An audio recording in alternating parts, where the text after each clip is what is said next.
Hello students, welcome to my YouTube channel Sahaj classes. तो आज इस वीडियो में हम जो क्लास 10th का मैथ का चैप्टर है 14 प्रोबेबिलिटी, उसकी जो एक्सरसाइज है 14.1 उसका क्वेश्चन 2 डिस्कस करेंगे। इससे पहले हमने इसका क्वेश्चन 1 अच्छे से डिस्कस किया है, आप चाहो तो वो भी जाके देख सकते हो।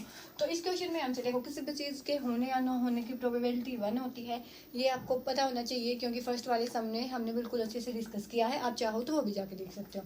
उसके बाद अगर हमें प्रोबेबिलिटी निकालनी है तो उसका क्या फॉर्मूला होगा, number of possible outcome divide by number of total outcome, कि कितनी पॉसिबिलिटी वहां पे हो सकती है डिवाइड बाय कितने नंबर ऑफ टोटल आउटकम्स होंगे। तो अब जो यहाँ पे इस वीडियो में हम डिस्कस करेंगे क्वेश्चन 2। तो क्वेश्चन 2 में हमसे क्या पूछा गया है, which of following experiment have equally likely outcomes explain, कि कौन से जो एक्सपेरिमेंट हैं, यहाँ पे 4 एक्सपेरिमेंट हमें अलग अलग दिए गए हैं, तो हमें बताना है कि कौन से एक्सपेरिमेंट में जो 2 टाइप की चीजें हो सकती हैं उनके होने की प्रोबेबिलिटी इक्वल है, वो 1 बाय 1 हम डिस्कस करेंगे। तो फर्स्ट में हमें क्या गिवन है, a driver attempts to start a car, the car starts or does not start। ठीक है, पहले में क्या गिवन है हमें, a driver attempts to start a car, कि अगर एक ड्राइवर है वो कार को चलाने के लिए अटेम्प्ट करता है, द कार स्टार्ट और डज नॉट स्टार्ट, कि वो कार स्टार्ट होगी या नहीं होगी। पॉसिबिलिटी यहाँ पे भी 2 ही है, कि एक तो बात है कि वो कार स्टार्ट हो जाएगी, सेकंड है कि वो कार स्टार्ट है वो नहीं होगी। लेकिन यहाँ पे हमें बताना है कि इक्वली दोनों की इक्वल होनी चाहिए आउटकम, हमें बताना है कि इक्वल आउटकम यहाँ पे होंगे या नहीं होंगे। अब देखो, हमें नहीं पता अगर वहां पे उसने कार को स्टार्ट करने की कोशिश की 10 बार, एग्जाम्पल के लिए हम ले, तो हमें नहीं पता ना कार हर हालत में स्टार्ट होगी, वो स्टार्ट कब नहीं होगी, जब उसमें कोई दिक्कत होगी, उसमें कोई कमी आ रही होगी, तो वो हम नहीं बता सकते ना। कि ये तो पॉसिबिलिटी नहीं है कि 10 बार अगर उसने अटेम्प्ट किया, तो यहाँ पे कहीं पे भी ये मेंशन नहीं है कि 5 बार तो कार स्टार्ट होगी और 5 बार नहीं स्टार्ट होगी। तो ऐसे हम नहीं बता सकते ना कि कितने टाइम हम जितने अटेम्प्ट होंगे उसमें से हाफ टाइम वो स्टार्ट होगी, हाफ टाइम वो स्टार्ट नहीं होगी। इक्वली आउटकम कब होंगे, कि जब हम डेफिनेटली ये बता सके कि उसने 10 बार कार को स्टार्ट किया है, 5 बार कार स्टार्ट हुई है, 5 बार नहीं हुई, तो ये पॉसिबिलिटी इक्वली आउटकम पॉसिबल की तभी होगी, ऐसे तो नहीं होगी। हम नहीं बता सकते ना, क्या पता 10 में से वो 6 बार है वो 6 टाइम्स वो स्टार्ट हुई हो, 4 टाइम्स वो नहीं हुई हो, 4 टाइम स्टार्ट हुई हो, 6 टाइम नहीं हुई हो। तो यहाँ पे हम इसका आंसर में क्या लिखेंगे, no there are no equally possible outcomes because car will not start only when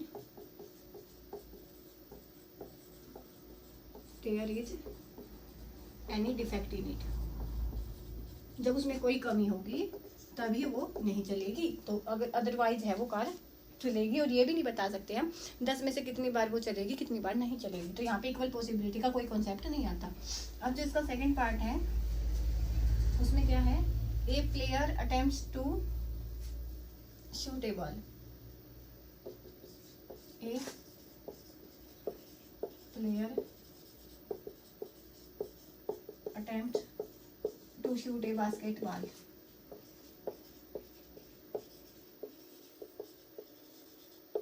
she or he shoots or misses the ball।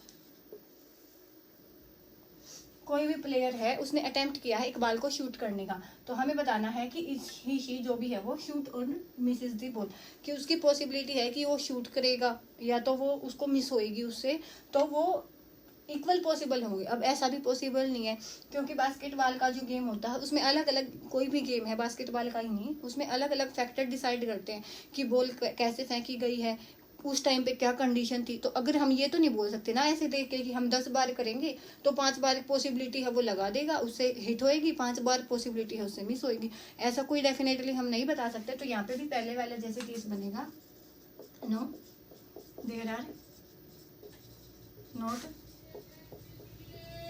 equally likely outcomes because game depend on many factors. उसको हम ऐसे देख के नहीं बता सकते, उसकी अलग अलग चीजें होती हैं, उनको देख के हमें अंदाजा लगाना होता है कि क्या वो गेम है वो सही होगा या नहीं होगा, ऐसे देख के नहीं बता सकते हम, ठीक है। उसके बाद इसका थर्ड पार्ट,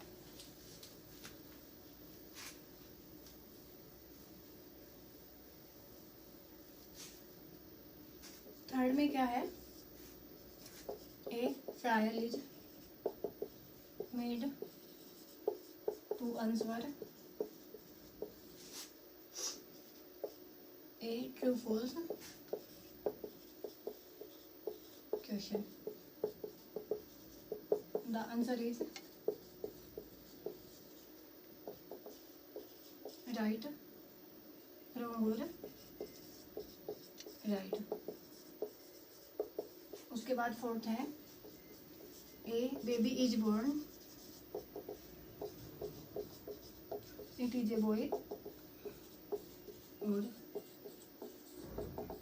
देखो अब यहाँ पे इन दोनों में देखो क्यों, a trial is made to answer a true false question. True false एक ही क्वेश्चन है तो हमें पता या तो वो सही होगा या तो गलत होगा। अगर यहाँ पे हम देखो, यहाँ पे रॉन्ग होने की प्रोबेबिलिटी लगाई, यहाँ पे हमने प्रोबेबिलिटी का फॉर्मूला क्या बोला है, नंबर ऑफ पॉसिबल आउटकम। कोई भी क्वेश्चन है वो या तो रॉन्ग हो सकता है या तो राइट हो सकता है, तो पॉसिबल आउटकम यहाँ से क्या होंगे 1। तो टोटल आउटकम कितने हैं, एक रॉन्ग होने का आउटकम है, एक राइट होने का आउटकम है, तो टोटल आउटकम यहाँ से कितने हो गए 2। तो रॉन्ग के लिए प्रोबेबिलिटी लिखी हमने ये आई। अगर यहाँ पे यही प्रोबेबिलिटी हम राइट के लिए लिखना चाहें तो राइट के लिए पॉसिबल आउटकम कितना है, एक ही है, और दोनों का टोटल कितना है 2। तो यहाँ पे जो प्रोबेबिलिटी है वो दोनों के लिए इक्वल चांस है कि वो रॉन्ग भी हो सकता है वो राइट भी हो सकता है, क्योंकि यहाँ पे दो ही चीजें हैं कि या तो वो क्वेश्चन रॉन्ग होगा या क्वेश्चन राइट होगा। तो यहाँ पे हम बोलेंगे कि yes there is equally likely outcomes. ऐसे हम इसको बता भी सकते हैं कि यहाँ पे total outcome, possible outcome wrong के लिए भी 1 है, राइट के लिए भी 1 है, टोटल आउटकम दोनों के लिए दोनों सेम होगा। उसके बाद जो फोर्थ पार्ट जो कि है last, a baby is born, it is a boy और गर्ल, कि कोई भी बेबी है वो बोर्न होता है तो देखो या तो वो लड़का होगा या तो ये लड़की होगी। तो यहाँ पे अगर हम टोटल आउटकम की बात करें कि या तो लड़का हो सकता, वो बॉय हो सकता है या तो गर्ल हो सकता, तो 2 हो जाएंगे। अब पॉसिबल आउटकम बॉय के लिए भी 1 है और गर्ल के लिए भी 1 है। ये बॉय होगा तो भी 1 ही है ना बच्चा, तो 1 होएगा, और गर्ल के लिए भी 1 होएगा। तो यहाँ से भी प्रोबेबिलिटी दोनों के लिए क्या आएगी 1/2। तो यहाँ पे भी हम यही लिखेंगे, yes there is equally likely outcomes. ऐसे आप दिखा भी सकते हो इसके लिए। तो यहाँ पे जो हमारा क्वेश्चन 2 है वो कंप्लीट होता है। नेक्स्ट वीडियो में हम मिलेंगे क्वेश्चन 3 के साथ। तब तक के लिए धन्यवाद। Thanks for watching my video.